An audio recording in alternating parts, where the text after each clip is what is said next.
What are the most important things that we need to know, the three most important things we need to know about Joe Biden? Well, interestingly, he has tried to do this for a very long time. He's wanted to be president since he was a teenager, ran, of course, in 1988, again in 2008. And I think the second most important thing to know about him is that he is a somewhat different person than he was in those earlier races. He, after all, worked with Barack Obama for 8 years. And Joe Biden had been known previously as somewhat of a person who spoke more than they listened in Washington, even by the standards of Washington.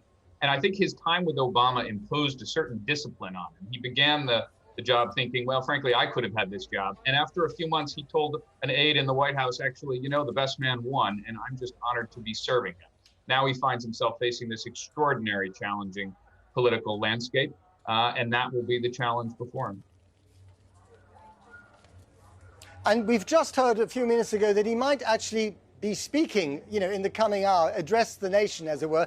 Do you know anything about that? Do you know what he might have to say?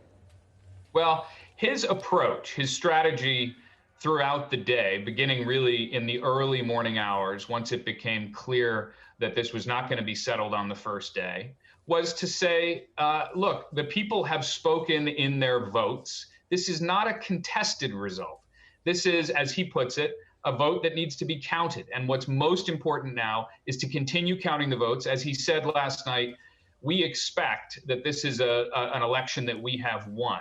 And I think what you're likely to hear more of today is a sense of establishing that inevitability. The idea that no matter what it is that Donald Trump claims, as you know, he has fraudulently claimed that he has been victorious, that the Biden campaign wants to make it very clear that they are beginning the steps to a peaceful transition of power. This is about creating as much of the facts on the ground as they can.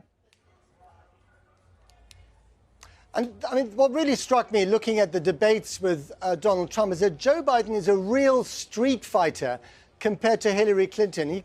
Donald Trump almost met his match in Joe Biden when it comes to the rough and tumble of these debates. Yeah, interestingly, we sometimes think of Joe Biden in his current mode, of course, 77-year-old kind of elder statesman of politics, but he came up through a pretty rough and tumble bit of politics, going all the way back to the early 1970s. One of the reasons why Barack Obama chose him to be vice president back in 2008 was because he had distinguished himself as something of a capable pugilist on the debate stage. But I think what you're seeing right now is a different mode. What he's trying to convey is the sense that this need not be another chapter of chaos in American politics of the kind we've had for 4 years. You hear him trying to convey a sense that, look, we can actually have a normal transition of power. There is nothing unusual about counting votes until they're fully counted.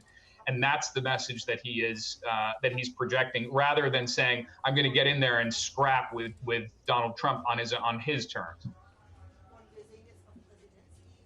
And finally, you mentioned yourself, he's 77 years old. If he gets elected president, he will be the oldest president in the history of this country. And there's always been this hint that he might be a one-term president, that Kamala Harris, his vice, would take over. Is that actually true? Is that the way he's thinking, do you think? I don't think it is. Look, it's important to clarify, he has never said that. That's the kind of rumor that has been sort of circulating around the campaign from the beginning. And it's only logical. People have wondered how it is that he could consider doing a second term. His political instincts, however, tell him that if you say at the outset that you're only terming one term, that means you're a lame duck from the very beginning. And people will just begin to talk about, well, what would a Kamala Harris presidency look like? Who might else be in the running? So I don't expect him to talk about that at all. What I expect him to talk about is what are the steps that we need to take to begin to address these extraordinary circumstances, really emergency circumstances, where you have the COVID epidemic, you have an economic recession, and then all of the pre-existing problems that Donald Trump was incapable of addressing. So I think you're going to see him create very much the symbolism and the appearance of normalcy, even if we haven't quite yet achieved it. Okay, Evan Osnos, thank you very much indeed.